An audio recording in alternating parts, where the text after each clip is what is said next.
건설 자금 쪽에서 보면은 주택상환사채라고 있을 거예요. 315페이지에. 주택상환사채라고 있죠?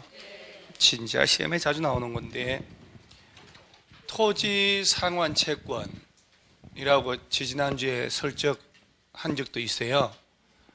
이게 용어를 잘 보면 주택을 지어서 돌려주는 회사채, 주택상환사채, 주택상환사채, 그렇죠?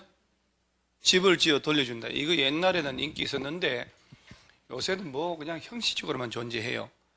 그래서 얘는 LH공사하고 등록사업자가, 아까 등록업자라고 있었죠? 20만 이상 하려면 등록하라고.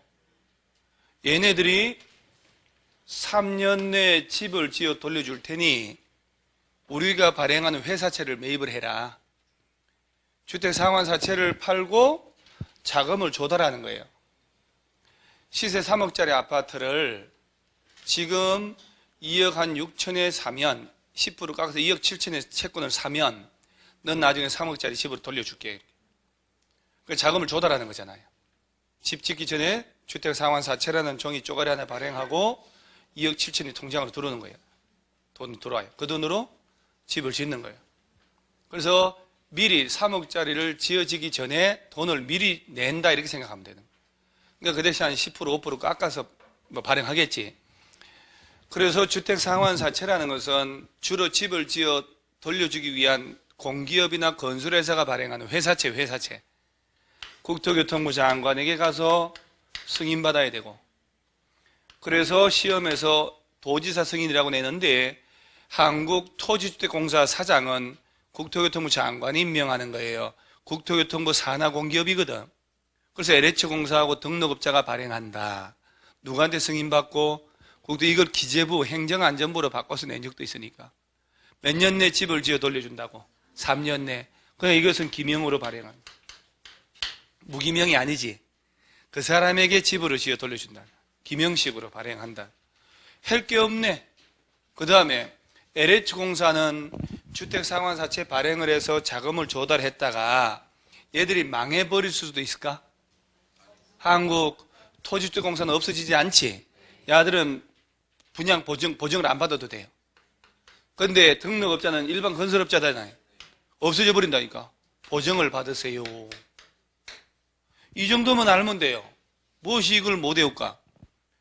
매년 내더라도 하나씩만 바꿔도 돼요. 5년으로, 무기명으로, 행안부로, 보증받으라고 전부 다 이런 식으로 하나씩만 돌려서 내도 문제돼요. 1번 발행 한국토지주택공사 동그라미 등록사업자 동그라미는 시행령으로 정한 바에 따라 주택을 상환한 사채를 발행한다. 이 사채가 바로 주택상환사채입니다. 이 경우 등록사업자는 동그라미하고 자본금 등등이 일정 기준에 맞고, 자 끝에 봐요. 금융기관, 주택도시보증공사에 뭘 받으래요? 보증을. LH공사는 보증 받나요? 그렇지. 등록업자만 보증을 받는 거예요. 발행계획 승인 2번에 주택상환사채 발행하려는 자는 다음 줄에 누구한테 승인받고? 국토교통부 장관에게 발행계획 승인받습니다. 이 공법에 채권이 4개가 나오는데 그 채권을 한눈에 다 보기에 그죠? 어디 있겠죠? 그런 거 다. 그죠? 하루 이틀도 아니고 제가. 카페 어디 찾아보면요. 나와요. 구석 어디에도. 그러니까 이제 어제 내가 보니까 밤늦게, 자료를 막 뒤져본 게 이런 것도 있네 하면서 막 공부하면서 올린 거 내가 보니까 구석구석 그 다람쥐가 뭘 찾다 보면 별게 다 나와요. 그래서 한번 뒤져보셔요. 그래서 공부한 걸 찾아서 인증샷 올리면 수요일 날 추첨돼가지고 뭐 집에 또 혹시 압니까? 뭐 자동차가 한 대 와 있다든가 뭐 이래가지고 웬열 바람 빠진 소리가 막 나옵니다. 혹시 압니까? 성탄절 기념으로 자동차 회사에서 만든 그 이미테이션 자동차 조그만한 게 하나 갈지? 제가 옛날에 전국 수석 최초로 발표한다 하고 산업인력공단에서 발표할 때 부천서 우리 학원에서 전국 수석 나오면 내가 자동차 한 대 산다 했어요. 그게 진짜 수석이 나온 거예요. 그게 18회 때 처음 전국 수석 발표를 했거든요. 전국 수석 발표한 날, 난 지금도 잊질 않아요. 아침에 학원으로 전화 와서, 원장님, 저 전국 수석이에요. 그래요. 아저씨 하나가. 그리고 산업인력공단에 제 명단 올라가 있다고, 현퇴원에 있다고 올라가 있는 거예요. 이를 어째 차를. 그래서 그 얘기를 원장들한테 회의하면서 얘기를 했더니, 에이, 그거 말이 돼. 그 수업 시간에 한 농담을 갖다가 뭐들 하냐고. 근데 제가 그때 자동차를 구체적으로 뭘 사준다 이런 말을 안 해서 합격자 파티 할 때 현금 500만 원 줬어요. 현금 500만 원을 그 당시에 주고, 그 당시에 준 사진들 이렇게 찍어서 막 그때, 그래서 처음 수석 나서 중앙일보, 조선일보 막 신문에 우리 학원 광고를 많이 했더니, 그 다음에 그게 소문 나가지고 학원에 수강생이 밀려 터졌어요, 진짜로. 그래서 학원에 한 280평 됐는데, 이거는, 이건 게임도 안 돼, 이거. 280평이 됐었는데, 학원에 자리가 없을 정도였어요. 그 돈 다 어디 갔나 나는 지금도 알 수가 없어요. 누가 썼는지. 그래서, 그러고 난 다음에, 목동에, 그 다음에 학원 차려서 여기다 다 꼬르박은 거예요. 여기 다 꼬르박아, 여기 다 꼬르박아서, 이놈에게, 암만 찾아봐도 돈이 없네, 어디 있는지. 네, 316페이지 매니에. 그래서, 말이 씨앗된다 하는 걸 그때 느낀 거예요. 여러분 있잖아요. 내가 자꾸 안 된다 이런 말 하지 말라고 한 게 말이 씨앗돼요. 나는 된다고 자꾸 해야 돼요. 그래서 된다 하는 순간 되는 거지. 자, 고개를 왼쪽으로 흔드는 건 없는 걸로, 위아래로만.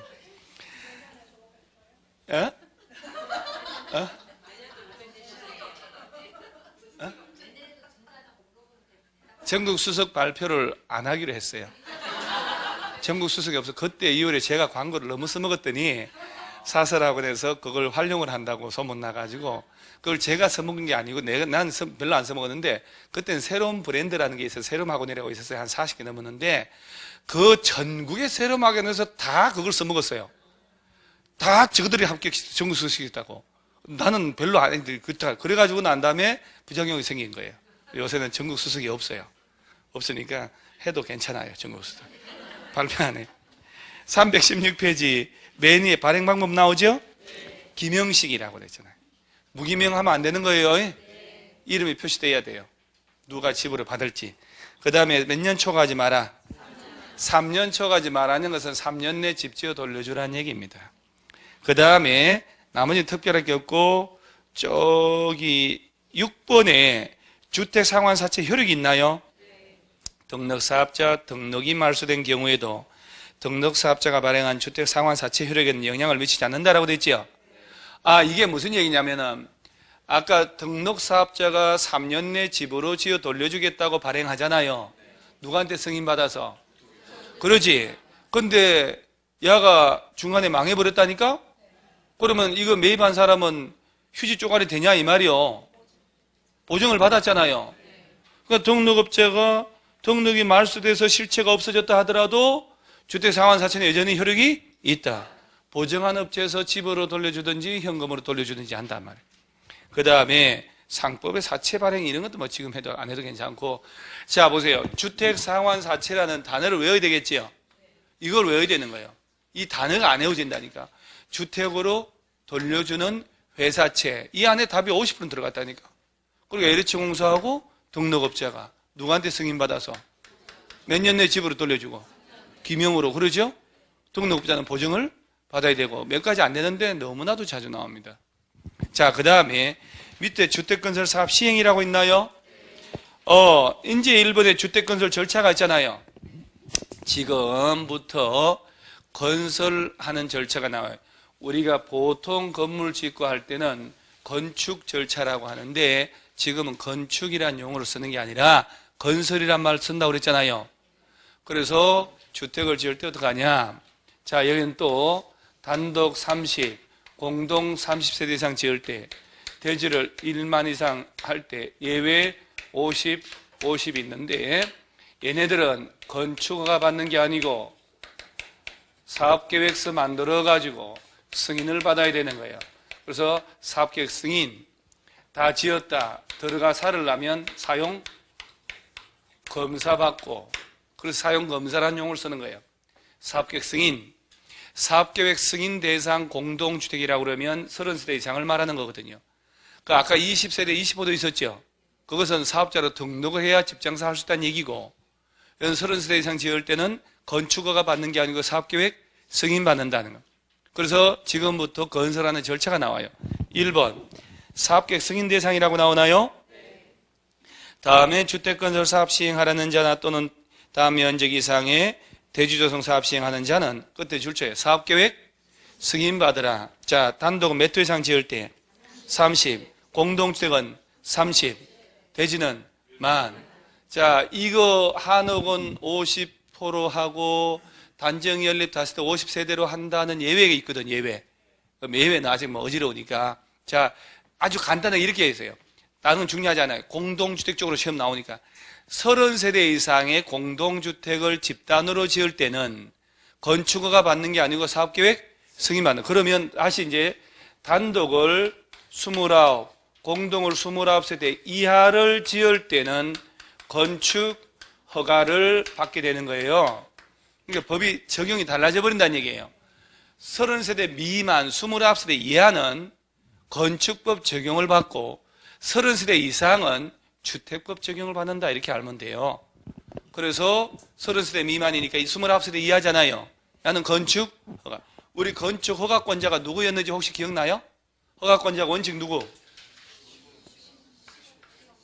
시장, 군수, 구청장. 예외로 시, 도지사. 도지사? 도지사도 허가권한이 있었을까? 좀 야게. 특별시 광역시장이 특별시 광역시 안에서 몇 층 이상? 21층 이상 연면적 합계 10만 이상일 때만 허가하는 거예요. 도지사는 허가권한이 없어요. 보통 시군구요요. 근데 사업계획 승인권자는 누구냐? 아들보다 높은 사람이지. 같은 사람이면 뭐 들라고 법이 따로 있을까? 그래서 일단 머릿속에 30세대 이상 지을 때는 사업계획 승인, 29세대 이하는 건축 허가 대상이다. 그럼 건축 허가 받았지? 사용 승인이라고. 사업계획 승인 받은 놈은 건축 허가, 사용 검사라고 용어가 다르다고 인식을 하셔야 돼요. 잠깐 익숙해야 된다니까. 사용 검사, 사용 승인 다르단 말이에요. 그래서 아까 리모델이란 나왔었죠. 아까 리모델링은 증축을 위한 거 몇 년 지나면 15년은 언제부터 15년? 사용 검사일 또는 사용 승인일이라는 얘기는 공동주택은 30세대 이상도 리모델을 할 수 있고 30세대 미만도 리모델을 할 수 있다 이 말이야. 그러니까 리모델 조합은 최소 20인 이상이어야 한다. 이게 필요가 없지. 너무 많다 양이. 자, 일단 여기서는 30세대 이상 지을 때는 건축허가 받는다, 사업계획 승인 받는다. 사업계획 승인, 주택법에 따른. 오케이. 자, 그 다음에 밑에 또 승인권자가 나오잖아요. 오른쪽 상단 박스 보니까 1번 주택건설 대지조성 사업할 때 해당 대지 면적이 10만 제곱미터 이상이다. 그럼 특별시, 광역시, 세종시, 도지사, 제주도. 그 다음 줄에 인구 50만 이상의 대도시, 시장. 사업계획 승인권자가 이렇게 돼. 이게 시도지사나 대도시, 시장이 하는 거예요. 그 특별시, 광역시, 세종시, 제주도, 도지사, 대도시, 시. 이 안에서 30세대 넘어가면 야들한테 가야 되는데, 도지사가 있죠, 도지사. 봐요. 강원도가 얼마나 넓으냐고. 전라북도 엄청 넓잖아요. 근데 강원도에서 춘천이든 원주든 속초든 딸랑 30세대만 넘어가도 강원도지사한테 가서 아파트 짓겠다고 사업계획 승인 받으면 불편하잖아요. 그래서 도 안에서 대지 조성하는 면적이 10만이 안 되면 일반 시장 군수한테 바로 가도 좋다라고 하는 거. 사실은 핵심이 이거거든. 그게 밑에 이번에 주택건설 대지조성 사업할 때 대지 면적 10만 미만이면 특별시, 광역시, 세종시, 제주도 이건 똑같잖아. 위하고 그 밖에 시장 군수한테 간다 말이야. 도지사한테 안 가고. 자, 이런 부분들은 지금 못 외웁니다.